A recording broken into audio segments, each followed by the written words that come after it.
This is a reading from the Quo and Aaron dialogues. And somebody asked a question about fear.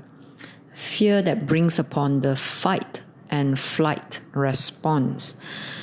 So when we fear something, we either want to fight it, meaning we reject that thing, whether it is another person or ourselves. Like, for example, if you fear something, you will distract yourself to do something else. And if you fear another person, you will avoid that person. So fight and flight. Flight means you want to flee away, you want to run away from that person or run away from yourself. So as we have seen, people who have had who have been abused and have anxieties, they flee from the memory of it by maybe drowning themselves with alcohol and sorrows, and they may find a lot of destructive things to do to themselves. So that's an example. So this verse, this is the teachings. Simply put, the light is always there. When you find yourself in darkness, you must ask, why is it that there is this illusion of darkness? Why have I closed myself in? So in spiritual circles, you may have heard of the word light and its opposite, darkness. What is light? What is darkness? So on a very superficial level, light is that illuminating thing that comes from the sun and shines on objects so that we can see. Darkness would be its opposite. When the sun has set, there is darkness. We may not be able to see so clearly. So once when I was at a meditation retreat on my own, I was having difficulty meditating, and I was sitting beside the window, and a stream of sunlight shone onto my hand. It was in the morning, and because I was indoor in a room, there was also darkness, and I realized something. Without darkness, I cannot see light. So although I crave and I'm more comfortable being in the light, the sunlight, compared to darkness in a forest, I grew to appreciate darkness. And I've been learning not to be fearful of the dark, not to fear darkness, because dark and light, actually they are the same. Because without dark, you cannot see light. So if we were to bring this inwardly into our spiritual practice, where is the darkness and where is the lightness? So we can term them as emotions.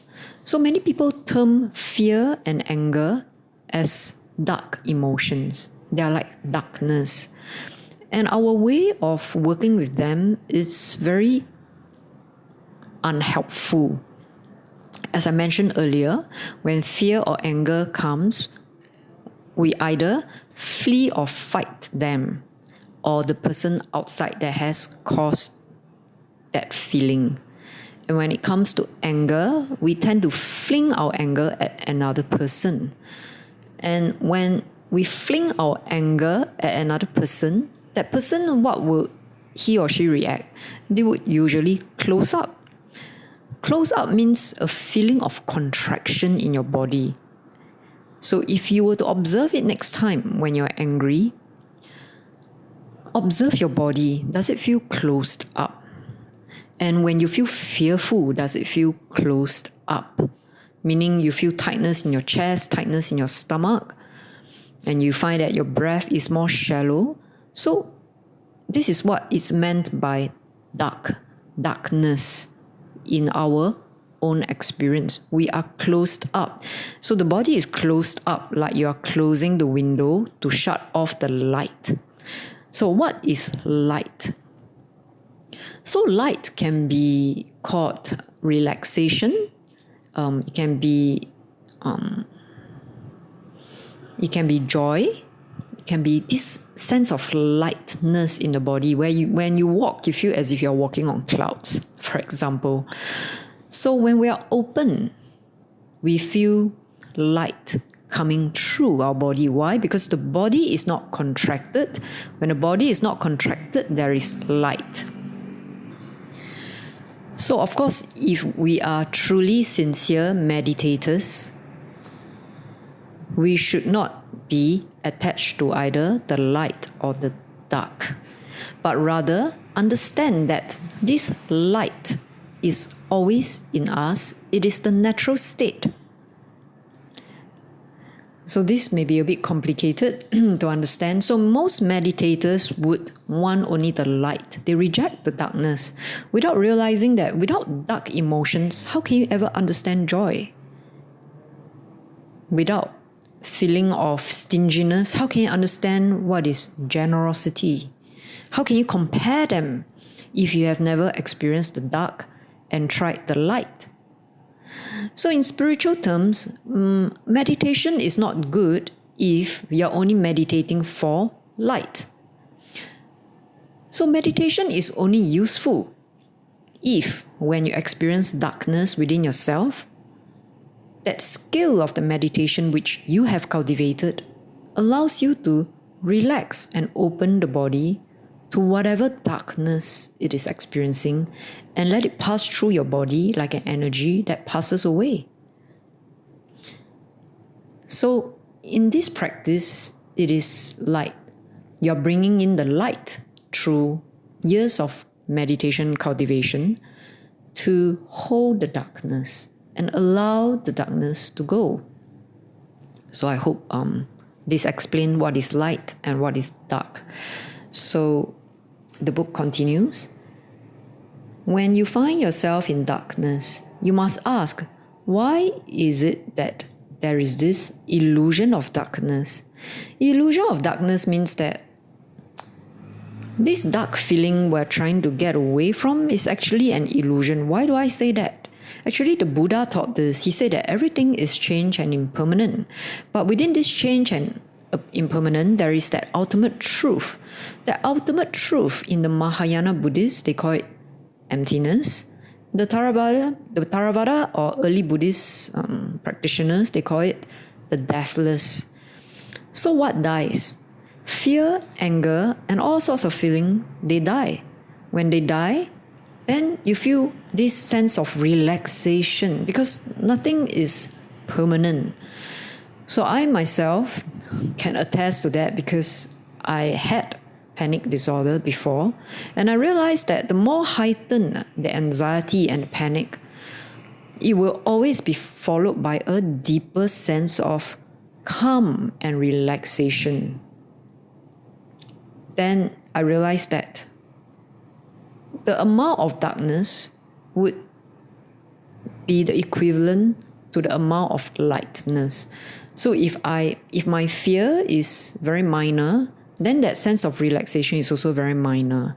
But if I feel a deep sense of fear and I allow it to pass through me by opening up to the light, meaning by relaxing my body, I can feel this deep sense of calm and peace within after the fear departs.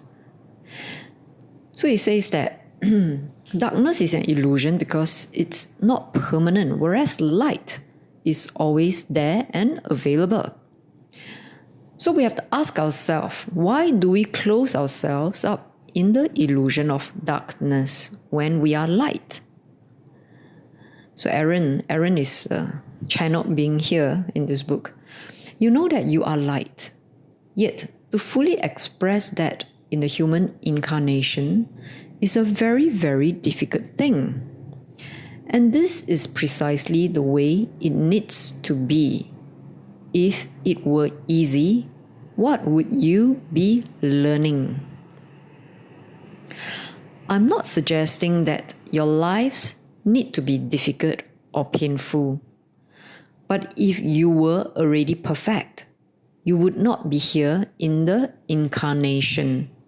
Meaning you wouldn't have rebirth and come out and be here in a physical body. That's incarnation.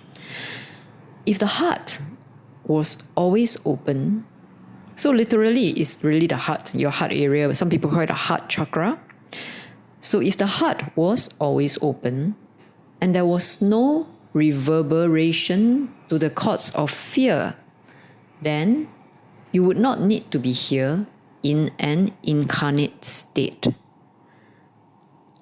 So it's very interesting and very helpful to compare our emotions to vibrations, to music, to chords, right? When you play a tone from the guitar, you feel this reverberation of the chord. So when it comes to fear, there is that reverberation of that dark energy, and where there is openness, relaxation, acceptance, there is that reverberation of a higher, lighter tone sort of sound or, or energy movement, right?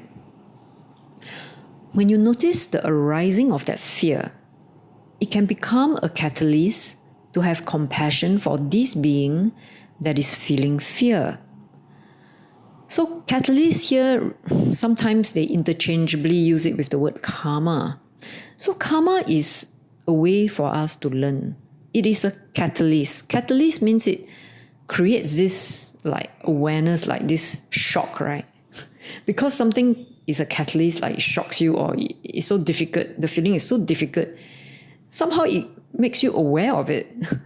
And because we're aware of it, we run away from it or we fight the feeling, right? So that's the third way. What's the third way? The third way is to be with it. That's what Aaron is saying.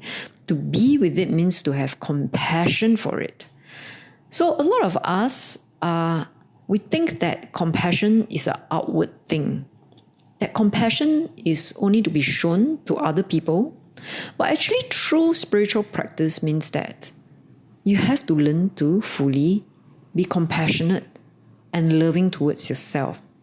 Why? Because if you don't love yourself and you can't be compassionate toward yourself, how can you be compassionate to all beings? That is not possible. For example, I am very aware of the feelings within me, such as fear, especially since I suffer from, I have had a history of anxiety. So because I know these feelings so well, and when I see it in other people, I can only feel compassion for them. You know what I mean? And it is not just restricted to that. For example, somebody may be practicing unskillful things such as, for example, black magic. Will you be compassionate for such a person? So this question is not about that person, but about yourself. If I reject somebody else because of what they do, then I have to recognize that I am fighting or fleeing from this feeling that someone has brought up in me because of what that person does. But if I do not flee this feeling in me for what that person has brought out in me, then that person will have no power over me. Right? And at the same time, I can say no to the person, but yet I can have compassion for the person. So, especially in Asia, people are really afraid of ghosts. And I think for myself as well, because I don't have that vision, so I would say it's fortunate. But I heard some people who have seen ghosts and they're not afraid of them, they have good conversation because it's nothing scary, because when we pass on, we are also ghosts. So, and if we can have that compassion as that energy that already is cultivated or realized inside us, that compassion is Dharma, it is permanent, it's our natural state of being, then there is really nothing to fear because we don't have to give our power to another person anymore, right? Okay, so when you notice the arising of that fear, it can become a catalyst, right? Karma shock, like electrocuted, electrocute you, to have compassion for yourself that is feeling fear. Just a tiny bit of compassion begins to crack open the door. So Aaron is teaching us to open ourselves to the light. And compassion is the easiest, softest, most beautiful way to open our heart. Just a tiny bit of light coming in, it serves as a reminder. I'm stuck in the illusion. This is reality. This tiny sliver of light. Follow it. Trust it. Right? So most people in this world are distrustful. And trust means that there is that open heart that is not separate from others. Why do we close our heart? Because we're so afraid somebody will harm us. But if we realize that all this is just an illusion, but of course, there's the experience of fear, right? If somebody wants to harm you, there's the experience of being scared, there's the experience of hate maybe, right? So I'm not saying that these experiences don't exist, they do. But how do you handle it? So I'd like to repeat, when we are able to accept and be compassionate to the fear and the hate in our hearts that rejects another, that person, whoever they may be, or any being, will have no more power over us. Therefore, trust the light in you. Trust the light of compassion. Trust the light. Trust your ability to open to the light and relax amidst all of life's troubles and difficulties. And there is light in your hate or your aversion of another. Okay? So I thought this is a beautiful practice, because if we all know how to open to the light, then there will be so much more peace and understanding in the world, and we will not reject another person or discriminate against them just because we think that they must be doing something bad like black magic, or because they wear certain robes they must be crazy. You know what I mean? Everyone has the freedom to choose what they do, because karma, the habit of the mind, is really our very own responsibility. We have no right to reject another, although we don't need to accept them, but we don't need to discriminate as well. Okay? As my brother, sister reminded you, Aaron said, you have two intelligences. So within us, there are two intelligence, two types. So when it comes to the divine intelligence, it's called infinite intelligence. So how does infinite intelligence come through? It comes through sense of intuition. When you become very sensitive to your body.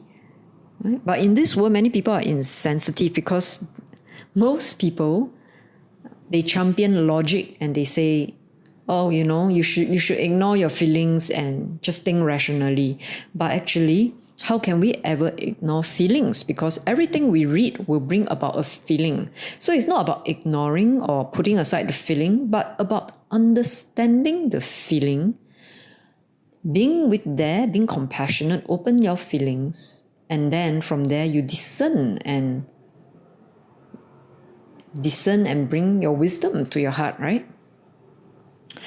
So there are two intelligences, he said. Habit has dictated to you that you follow the human intelligence while in incarnation, and so you become very unused to following the higher or the infinite intelligence, which is our intuition, because we're so good at closing ourselves up from what we think is not good. This is not good, avoid that. This is not good, avoid that. Put aside your feeling, don't think, don't feel, So how do we be intuitive is very hard. The physical body has built up the catalyst of so many lifetimes into habitual, unskillful patterns. So this would be the unskillful karma. Okay? Build out the many catalysts of so many lifetimes into habitual, unskillful patterns. Okay, I'll repeat that. We talk about this fight or flight idea, right? So this is a fear response in the human being. Fight, freeze or flight. Fight, freeze or flight. Fly away or flee away. As my brother, sister said, you cringe at it or strike back defensively. when we fear or when we feel threatened by another. Yeah? When we feel unsafe, we will either strike back or we just cringe, think it's so gross, we want to run away. But that is not natural to you or necessary to you, meaning such behaviors of fight or flight is not natural or necessary. It is a learned behavior. So we have been building up this fight and flight response through many lifetimes when we encounter darkness or dark emotions. It is precisely that learned behavior that serves as the tool for learning. You cannot simply say or decree, I will not run in fear, I will not fight back, or I will not get angry. Yes, you can develop a strong degree of self-control, but that does not change the harmony or lack of harmony in their experience.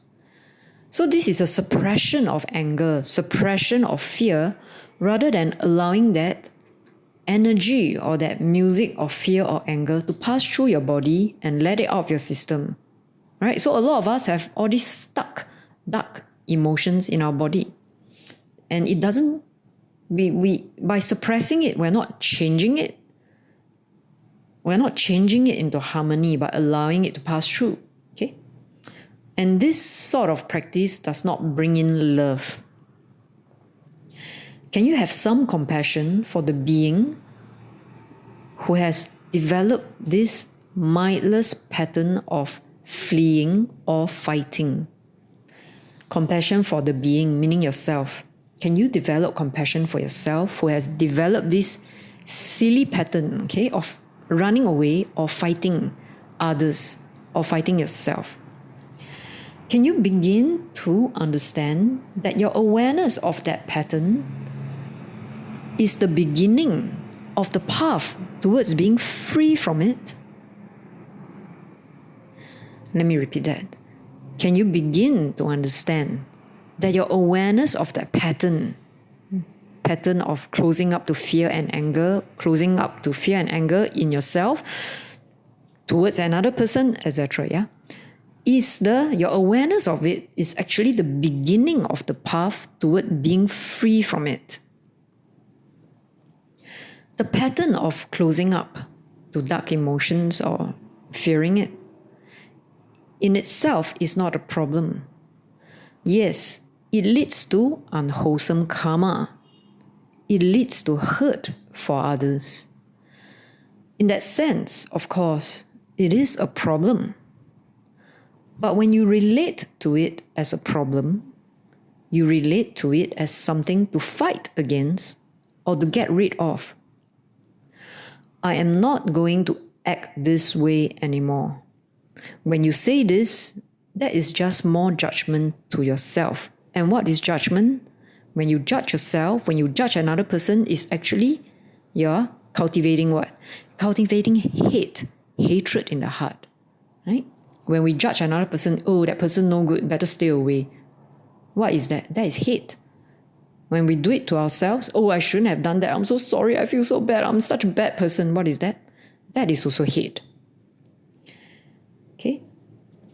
When you do that, you are involved in the resultant fear and not attending to the causes.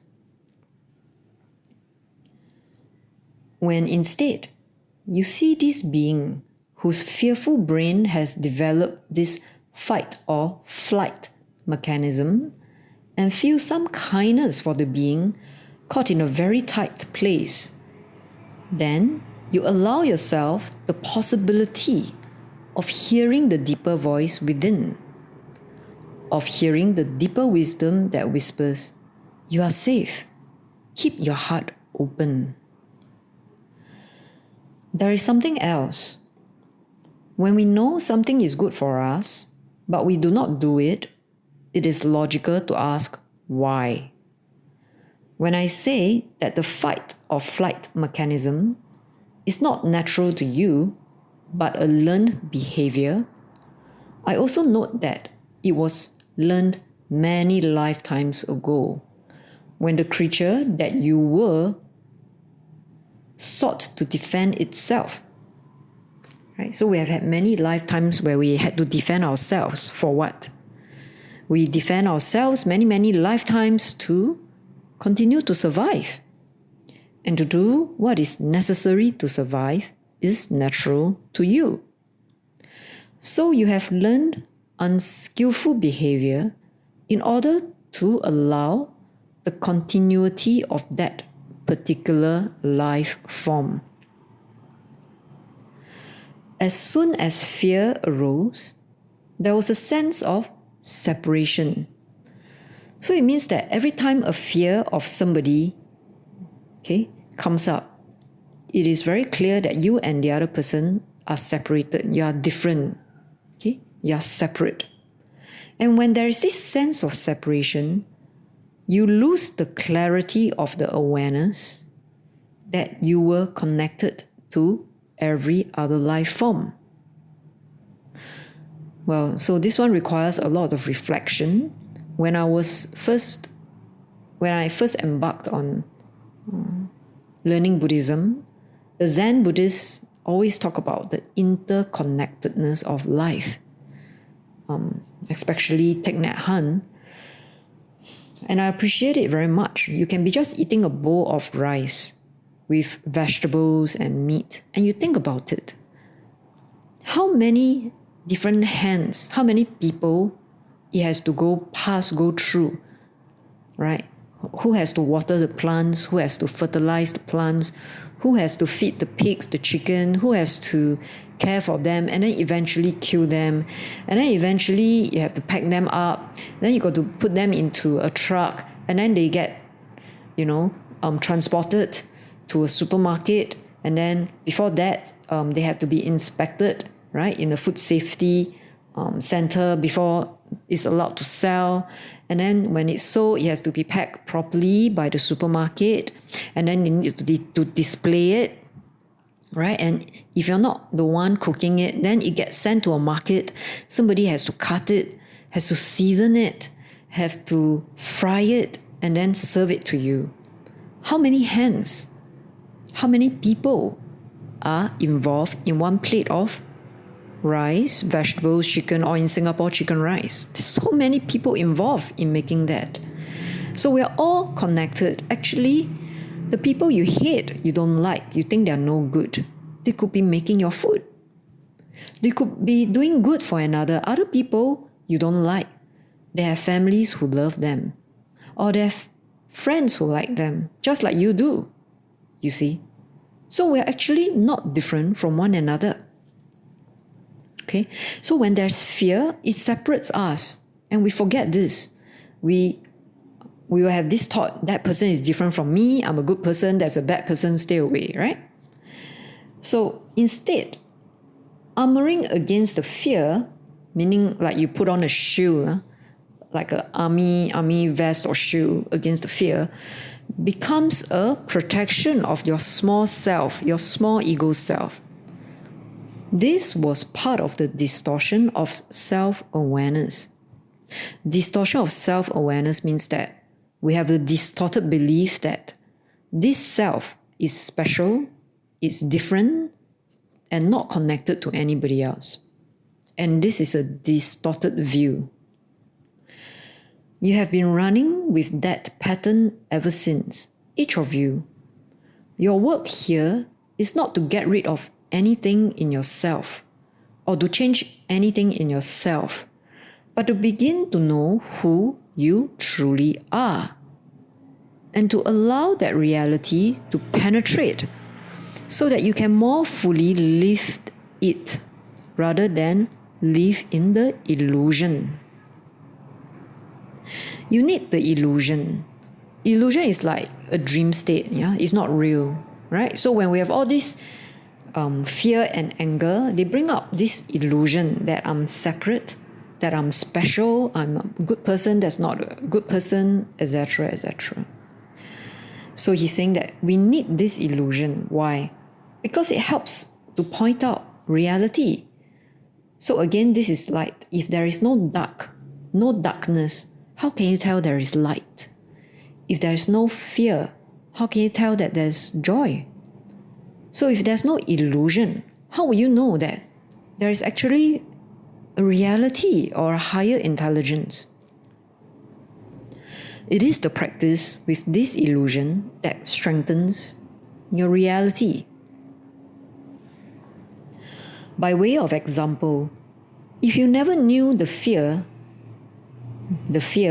that my needs might not be met. So this is a fear, right?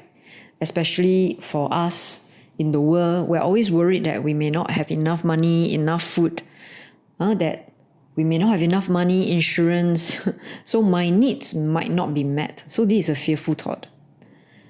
This thought is a fear that leads to greed, right? Because of this thought, I might not have enough, it leads to greed. So what do? We end up clinging, we end up hoarding. Hoarding means keeping things all around that we don't need, but we keep them because we're afraid. What if I need them later, right? Then what would connection and generosity mean?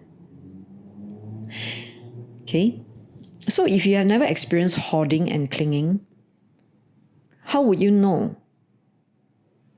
what generosity means? Because there's no opposite. Because there's an opposite, you can experience it as well, the sense of generosity. If you never had the sense that I could be hurt, my needs might not be met, then of course, giving would be very easy.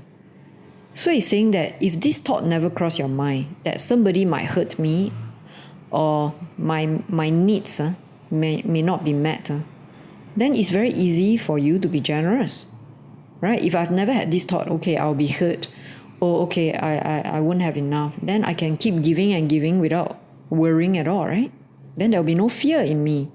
So he's saying that there would be no sense of self or other, right? Because I'm not afraid that my needs will not be met. So there will be no sense of myself or other anymore. So if that's the case, then I would give and give and give, and it would all be very beautiful. But what have you learned? So he's trying to say that because of that fearful thought, we learn to be generous. So there's learning there. We should not look down upon fear. We should not push away fear. So he says, you are here to grow. So you are constantly handed this catalyst that you need for that growth. The illusion is the catalyst. That is why you have this veil of forgetting. Meaning when we come into this human body, this human incarnation, it's as if somebody throws a veil or a cloth on our head and we forget all this. But because it's true, the human brain, we're in a human body, we're functioning with the human brain, and the human brain cannot remember all of the lives that this consciousness has led. Okay?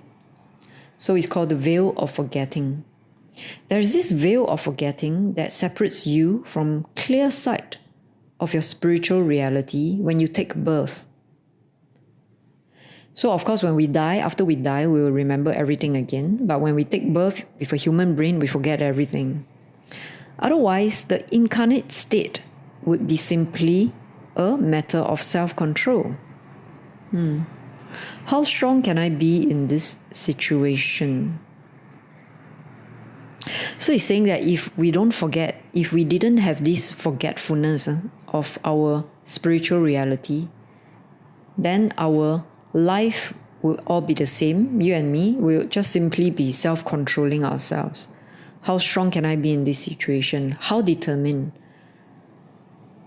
So because we forgot, we don't remember all the things we have gone through in so many lives. Therefore, this forgetfulness helps us learn faith. So we are here to learn faith, to have confidence, not self-control. To learn to love, but not to express our willpower. So a lot of us do the opposite, of course. Instead of loving and being compassionate, we will ourselves to do things so that we can get what we want. And this includes enlightenment. Some meditators will themselves, right? Very hard to do practices to get what they want, which is nirvana, which if you look at it, it is no different from a lay materialistic person who will themselves to do all the things that is needed in order to become rich, right? Okay. So it brings to a subtle point, right? In our intention to meditate is to learn faith, is to understand what we really are, so that we can learn to let go, not to control with our will, but to learn who and what we really are. Therefore, there is love and there is compassion. Okay, so again, spiritual practice is not about chasing a goal, which will be no different from an ordinary person chasing wealth. I have said that you learned long time ago that you needed that fight or flight mechanism to defend yourself. Now, when you're in that dark closet, seeing only the existence of the ego self, me against them, right? Ego, right? Ego means I'm very special. There's only me. I need to protect myself. That person is different from me. It's me against them, right? I have virtue that person don't have. I don't practice bad things. That person practice bad thing. All this is separation, right? So when you have this kind of thinking, it's your small ego self. Me against themselves. Separateness. Then it is very difficult to see that what you are experiencing is illusion. Meaning the stronger your ego, the harder it is for you to see that this is an illusion, this is a dream state, it is not reality. Then, as long as we continue to stay that way, we continue to defend ourselves against other people. So first, there must be the awareness that all these feelings that have arisen, the fear, the anger, the pushing away, the fight and flight response, is a defensive behavior. This behavior is casting me deeper into the illusion of separation. Then you may notice the judgment arising in your mind. I should not do that. But, my dear one, if this were a small creature, a squirrel perhaps, and you chased after it with a stick, and it turned and ran, would you think it should not do that? It should trust me? Meaning if you were to beat your ego and expect your ego to trust you, it is not possible.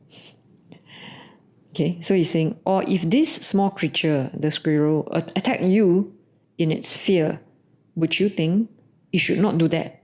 It should trust me? Or would your heart reach out to this small creature, the squirrel, whose fear was so intense that it had to flee or attack? You would feel compassion for it. Yeah? Okay?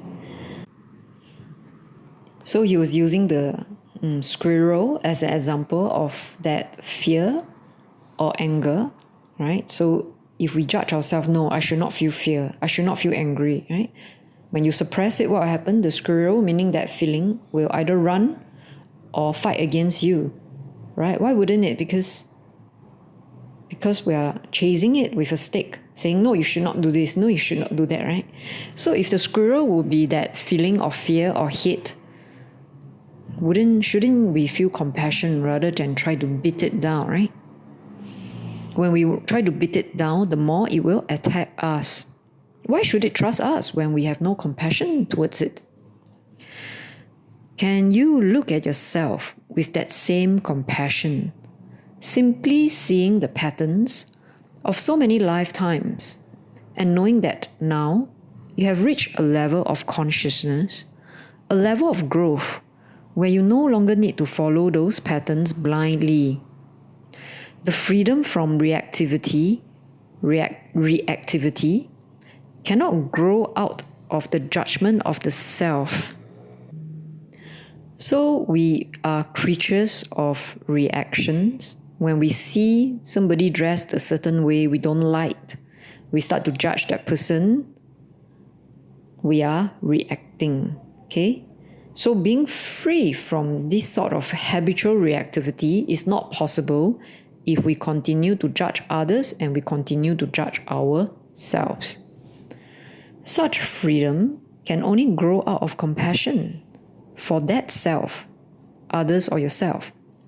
Compassion allows the light in, meaning when you have compassion, it allows the body to open. And when the body opens, the heart opens, it means what? There's this deep sense of relaxation in your body. You feel this lightness, this calm, even when there's fear. It allows the remembering of the deeper reality of the meta program of love. That is all.